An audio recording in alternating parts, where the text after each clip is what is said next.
Jujit, pay, the money hits your account and then, poof, it's gone. A few bills, a few swipes of the card, a couple of those I deserve this moments, and suddenly, you're right back where you started, waiting for the next payday. Sound familiar? You're not alone. It might surprise you, but nearly 2/3 of Americans are living paycheck to paycheck. It's a similar story in the UK, where over 1/3 of people are in the same boat. But here's the truth. You don't have a money problem. You have a system problem. Today, we're diving into financial literacy, not the boring, stuffy kind, but the real-world mindset shift that actually builds wealth. Because the search for that one big idea, that game-changing move, always begins with understanding how money really works. The first step to taking control of your finances isn't about earning more money. It is about understanding exactly where you stand right now. Most of us have done it avoiding checking our bank balance after a fun weekend. Psychologists call this the ostrich effect. We'd rather hide from the financial truth than face it. But here's a powerful mindset shift for you. You can fix what you refuse to face.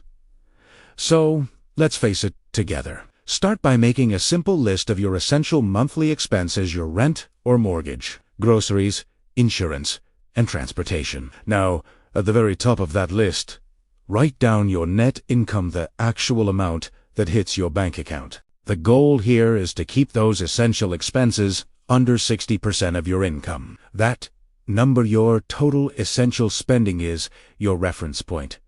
It's your financial mirror. The moment you know that number, you're no longer lost. You know exactly where your money is going, which means you now have the power to decide where it should go. Now let's talk about something more valuable than just numbers. Peace of mind. Picture this. Your car breaks down on the way to work. Your boiler gives up in the middle of winter. Or a surprise medical bill lands on your doorstep.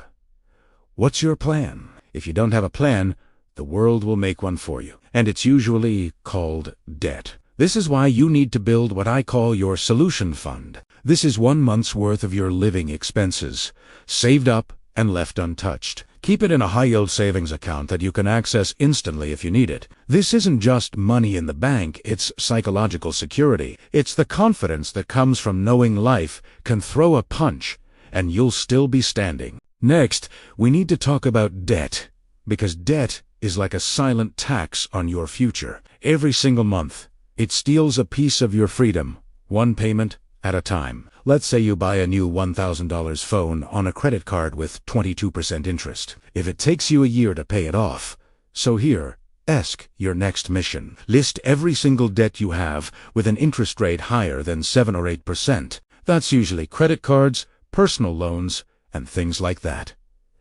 Then, choose your attack plan. You can use the snowball method, where you pay off the smallest debt first to get a quick psychological win. Or you can use the avalanche method, where you tackle the debt with the highest interest rate first to save the most money over time. Either way, you start paying them off, one by one. Because once you're free from high-interest debt, every dollar you make finally starts working for you, not against you. Now that you've stabilized your present, it's time to invest in your future. This is the part most people skip, but it's where real wealth is built. If your employer offers a 401k match or a pension contribution, it is literally free money.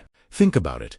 If you invest 5% of your paycheck and your employer matches, that 5%, you've just made an instant 100% return on your money. You can't get that anywhere else. It's not flashy, and it's not fast, but this is how the wealthy build their quiet empires slowly, consistently, and intelligently.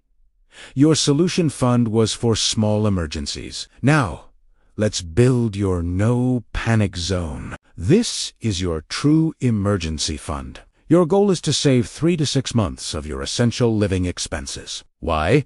Because if you lose your job or face a major life event, you don't want to lose your peace of mind along with it. When you're financially prepared, you make better decisions. You make choices based on strategy, not desperation. And that's the moment your financial discipline transforms into real emotional strength. With a solid foundation in place, you're finally ready for the last step, thinking big. Everyone is searching for the right idea. The business, the investment, the side hustle that's going to change everything.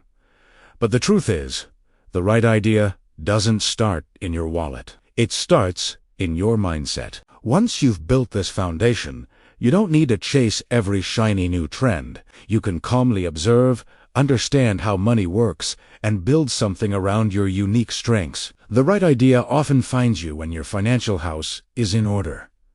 Because true wealth isn't built in chaos. It's built in clarity. So, the next time you get paid, don't just spend it. Build your foundation, invest in your future, and grow. Financial literacy isn't just about saving money. It's about saving your future. Stay disciplined, think big, and watch your ideas turn into income. Thanks so much for watching. If this helped you, make sure to like and subscribe for more. See you in the next one.